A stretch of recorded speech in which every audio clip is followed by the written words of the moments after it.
Adobe Illustrator একটি শক্তিশালী graphics design software. এটি মার্কিন যুক্তরাষ্ট্রের অ্যাডোব কর্পোরেশন দ্বারা তৈরি, যা বিভিন্ন ধরনের ডিজাইন তৈরি করতে ব্যবহার করা হয়। এই সফটওয়্যারটি মূলত ভেক্টর গ্রাফিক্স তৈরির জন্য ব্যবহৃত হয়, যা উচ্চমানের এবং স্কেলযোগ্য ডিজাইন তৈরি করতে সাহায্য করে।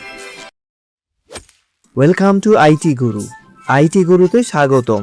এটি এমন একটি স্থান যেখানে প্রযুক্তি শেখা সহজ, আকর্ষণীয় এবং আমাদের ভাষায়। চলুন আজই শুরু হোক আমাদের শেখার যাত্রা একসাথে আইটি গুরুতে। এখন আমরা জানবো অ্যাডোব ইলাস্ট্রেটর দিয়ে কি করা যায়। তো অ্যাডোব ইলাস্ট্রেটর দিয়ে আমরা বিভিন্ন ধরনের ড্রয়িং অ্যান্ড ইলাস্ট্রেশন তৈরি করতে পারি, যার মধ্যে হচ্ছে ডিফারেন্ট ডিভাইসের জন্য ইউজার ইন্টারফেস বা এর ডিজাইন যে স্ক্রিনটা থাকে, আমরা যে অ্যাপসগুলো দেখি সেগুলো যে ইন্টারফেসটা থাকে বা ইউজার ইন্টারফেসটা থাকে, সেটার ধরুন বিভিন্ন রকম লেআউট লাইক এরকম আমরা বিভিন্ন ইন্টারফেস সুন্দরভাবে তৈরি করতে পারি।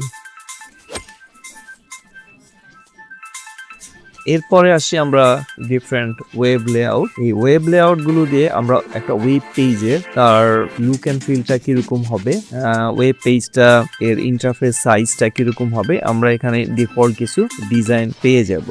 এবং রেডিমেড টেমপ্লেট গুলো তৈরি করা থাকে, যার সাহায্যে আমরা খুব দ্রুততার সাথে এক একটা ইউজার ইন্টারফেস আমরা তৈরি করে নিতে পারি। এবং এক্ষেত্রে অনেক সময় অটো কোড জেনারেট হয়ে থাকে। এরপরে আসছে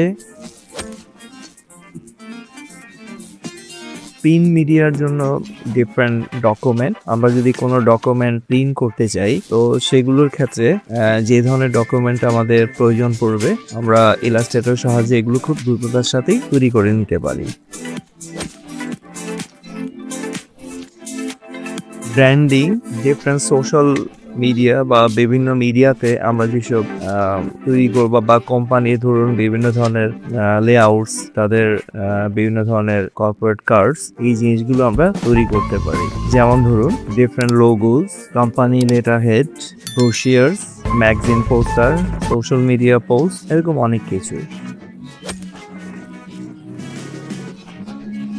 এরপরে আসি আমরা সোশ্যাল মিডিয়ার বিভিন্ন রকম থাম্বনেইল, অ্যাডভার্টাইজমেন্টস বা ডিফারেন্ট পোস্ট এখানে ক্রিয়েট করা যায় লাইক।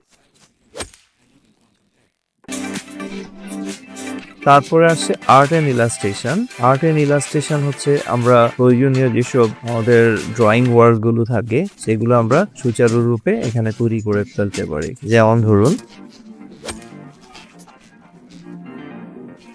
ফিল্ম অ্যান্ড ভিডিওর জন্য আমরা বিভিন্ন রকম থাম্বনেইল অথবা ফিল্ম অ্যান্ড ভিডিওর বিভিন্ন রকম অ্যাডভার্টাইজমেন্ট অথবা পোস্টের জন্য যেসব ডকুমেন্ট তৈরির প্রয়োজন হয়, সেগুলো আমরা এখানে খুব সুন্দরভাবে তৈরি করতে পারি।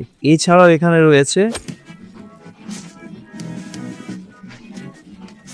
ডিফারেন্ট ডকুমেন্টসের জন্য প্রচুর ফ্রি টেমপ্লেটস, যেগুলো আমাদের কাজকে অনেক সহজ করে দেয়। আমরা শুধু আমাদের প্রয়োজনীয় ইনফরমেশনগুলো এখানে পরিবর্তন করে দেব, আর মূলত সব রকম লেআউট ডিজাইনগুলো এখানে রেডি সেট করাই থাকে, যার ফলে আমাদের ডিজাইন নিয়ে অত বেশি চিন্তার প্রয়োজন হয় না, কারণ এগুলো আমাদের সময় বাঁচিয়ে দেয়। তো ঠিক আছে, আমরা এগুলোর মাধ্যমে চমৎকার সব কাজ করব এবং ফিউচারে আমাদের ভবিষ্যৎকে উজ্জ্বল করব। আজকে এই পর্যন্তই। এর পরবর্তী ক্লাসে আমরা অনেক মজার জিনিস আসতে যাচ্ছে। আশা করি আপনাদের এই শিক্ষাটা অনেক আনন্দদায়ক হবে। শিখতে ভালো লেগেছে? তাহলে একটা লাইক দিন। আপনার একটি লাইক আরো অনেককে সাহায্য করতে পারে। আপনার মতামত, প্রশ্ন বা নিজের টিপস থাকলে কমেন্টে জানাতে ভুলবেন না। আপনার কথা শুনতে আমার ভালো লাগে। যদি আপনি বিশ্বাস করেন যে শেখা মানেই ক্ষমতায়ন, তাহলে সাবস্ক্রাইব করুন এবং বেল আইকনটি অন করে নিন। চলুন এমন একটা ভবিষ্যৎ গড়ি যেখানে প্রযুক্তি সবার জন্য শেখার সুযোগ তৈরি করে। ভিডিওটি শেয়ার করুন এমন কারোর সাথে যে শিখতে চায়। চলুন একসাথে এগিয়ে যাই।